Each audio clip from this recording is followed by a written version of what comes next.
নমস্কার। বৈচিত্র্য কথায় সকল শ্রোতা বন্ধুকে জানাই সাদর আমন্ত্রণ। আজকের নিবেদন একটি কবিতা, অন্য ভ্যালেন্টাইন। 7ই ফেব্রুয়ারি আজ দেখা করতে যাওয়ার পথে ওর জন্য 10টা লাল গোলাপ কিনলাম টালিগঞ্জ মেট্রোর সামনে থেকে। দাম শুনে তো আমার রেটিনায় সর্ষে ফুল। অন্যান্য দিন যেগুলো মাত্র 5 টাকা করে নেয়, আজ সেগুলোই 30 টাকা। এই নিয়ে 10 বছর হলো আমাদের সম্পর্কে। মহারানীর আবদার, বছরের সঙ্গে সঙ্গে গোলাপের সংখ্যা বাড়াতে হবে। তার মানে পরের বছর 11টা, আর আজ থেকে 40 বছর বাদে 50টা। এটা আবদার না গভর্নমেন্ট নোটিশ, মাঝে মধ্যেই গুলিয়ে যায় আমার। 8ই ফেব্রুয়ারি আজ এই নিয়ে প্রায় 3729 বার প্রপোজ করতে হলো ওকে। এই প্রপোজটা একটা অজুহাত মাত্র। প্রথম মহিলা ভালোভাবেই প্রত্যুত্তর দিতেন, তারপরে একটা নতুন কায়দা শিখলেন। প্রায় ঘাড় ধরে প্রপোজ করিয়ে নেবার পর চুপ করে আকাশের দিকে তাকিয়ে থাকতেন। আমি যখন বলতাম, কি রে, উত্তর দিলি না যে, অনেকক্ষণ চুপ করে থাকার পর মুচকি হেসে বলতেন, ভেবে দেখব। আর আজ তো কিছুই বললেন না। খানিকক্ষণ চুপ করে থাকার পর একটা মৃদু হাসির শব্দ পেলাম, মনে হলো। বুঝলাম ওটাই উত্তর। 9ই ফেব্রুয়ারি চকলেট নিয়ে হ্যাংলামোর একটা লিমিট থাকে। একবার অটোয় করে যেতে যেতে একটা বাচ্চা ছেলের ক্যাডবেরিতে টুক করে ভাগ বসিয়ে দিয়েছিলেন ভদ্রমহিলা। ব্যাস, তারপর কি কাণ্ড! লোকের খিদে পায়, কবিতা পায়, ওরা চকলেট পায়। তবে মোটা হয়ে যাওয়ার ভয়ে নিজের টাকায় কখনো কিনে খান না। আজ ওর জন্য একটা বড় চকলেট কিনে নিয়ে যাবার সময় দেখলাম রাস্তার অন্য পাড়ের ফুটপাতে একটা ছেলে তার প্রেমিকার জন্য একটা আমার মতোই বড় একটা চকলেট কিনে নিয়েছে। দেখে মনে হলো তার মানে আমি একা নই। 10ই ফেব্রুয়ারি আজ শরীরটা খারাপ থাকায় আর দেখা করতে যেতে পারিনি। এই রকমটাই মহিলাকে জানিয়েছি। আসলে গোলাপ আর চকলেটটাও ঠিক আছে, কিন্তু এই বয়সে একটা বুড়ো লোক বাচ্চা বাচ্চা ছেলে মেয়েদের মাঝখানে দাঁড়িয়ে গোলাপি আর হলুদ টেডিগুলোর মাঝে কোনটা বেশি নরম সেটা দেখার জন্য বাছাবাছি করছে। এটা কি মানা যায় বলুন তো? তবে এই টেডি ব্যাপারটা অনলাইনে কিনে ওর ঠিকানায় কুরিয়ার করে দিই।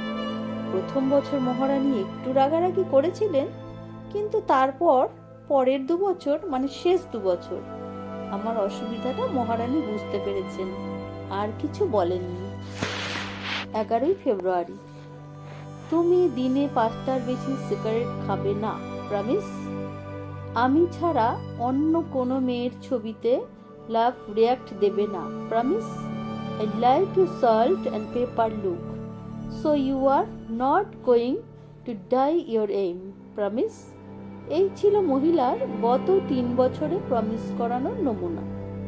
এই যৎসামান্য প্রমিসিং এজেন্ডা নিয়ে যে মানুষটা গত 3 বছর ধরে দিনের পর দিন আমাকে সহ্য করেছে, তাকে ভালো না বেসে থাকা যায় বলুন? তাই আজ আমি আগে ভাগেই বলে দিলাম, তুই যা বলবি আমি তাই করব। শুনে মহিলা এতটাই হতভম্ব হয়ে গেলেন যে ঠোঁট থেকে আর কোনো কথাই বের হলো না। 12ই ফেব্রুয়ারি আজ একটা সিকিউরিটি গার্ড আমাদের দেখে কিছুক্ষণের জন্য থমকে গিয়েছিলেন। মহিলার বরাবরের অভিযোগ আমার উচ্চতা নিয়ে। আমি যখন ওর পাশে হাঁটি, ওর নাকি আমাকে জেঠু বলে মনে হয়। আমাকে জড়িয়ে ধরলে নাকি ওর মনে হয় উনি পাহাড়ে ওঠা প্র্যাকটিস করছেন। আজ ভদ্রমহিলাকে জড়িয়ে ধরতে হলো একটা বিশেষ কায়দায়।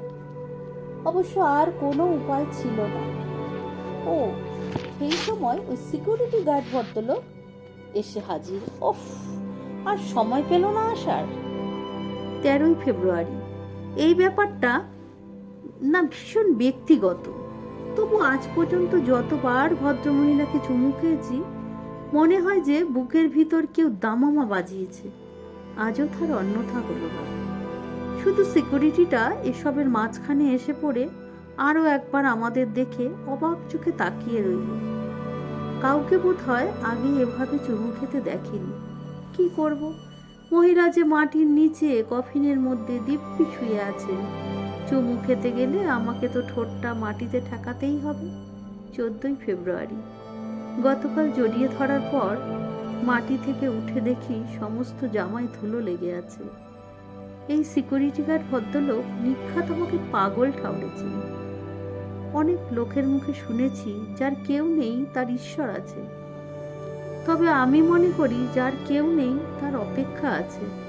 আর এই অপেক্ষাই পারে সারা জীবনের মতো আলাদা হয়ে যাওয়া দুটো মানুষকে এক আকাশের তলায় সামনাসামনি দাঁড় করিয়ে দিতে। গত 8 মাস ধরে তুমি আমার পাশে নেই। এটা আমার থেকে অনেক দূরে মাটির নিচে যে তুমি চুপ করে শুয়ে আছো। আমি জানি অপেক্ষা করেছিলে 7টা দিনের।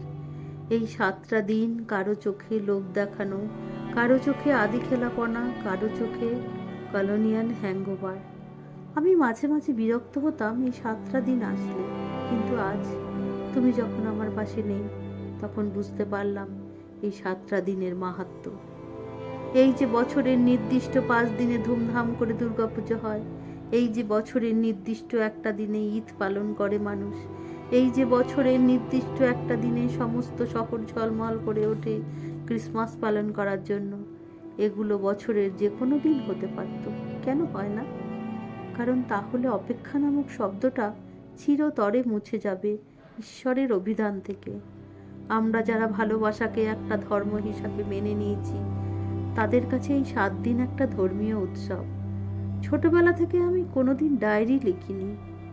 গত 7ই ফেব্রুয়ারি রাতে প্রথম লিখতে বসেছি। তাই গত 6 দিন যা যা লিখেছি সেগুলো পড়ে হাসি ফেলেও সেটা সম্বরণ করার করুক। আজ এই পাতাটা এখানে বসে লিখছি কারণ তোমার ইচ্ছা ছিল আমায় প্রেমপত্র লিখতে দেখার। এই লেখাটা শেষ হবার পর ডায়েরির 7টা পাতা আমি রেখে যাব এখানে, সাথে নিয়ে যাব এমন একটা ডায়েরি যাতে চাইলেও কেউ এই 7 দিন কোনো দাগ কাটতে পারবে না। আবার এইভাবে পরের বছর এদিনে একটা ডায়েরি হাতে নিয়ে বসবো তোমার সামনে। যাওয়ার সময় রেখে যাব আরও 7টা পাতা। ততদিন অপেক্ষা করো, কেমন? By the by. Security guard ভদ্রলোকের সঙ্গে ঢোকার মুখে আজ দেখা হলো। কাল ওইভাবে কফিনে ঠোঁট ঠেকিয়ে রাখার কারণটা জানার পর টানা 5 মিনিট জড়িয়ে থাকলেন। তুমি ছাড়া এই প্রথম কেউ আমায় এতক্ষণ জড়িয়ে থাকছে না তো? আমার এই ভিডিওটা যদি বন্ধুরা তোমাদের ভালো লেগে থাকে তাহলে অবশ্যই আমার চ্যানেলটিকে সাবস্ক্রাইব করো আর লাইক, শেয়ার ও কমেন্ট করতে ভুলো না।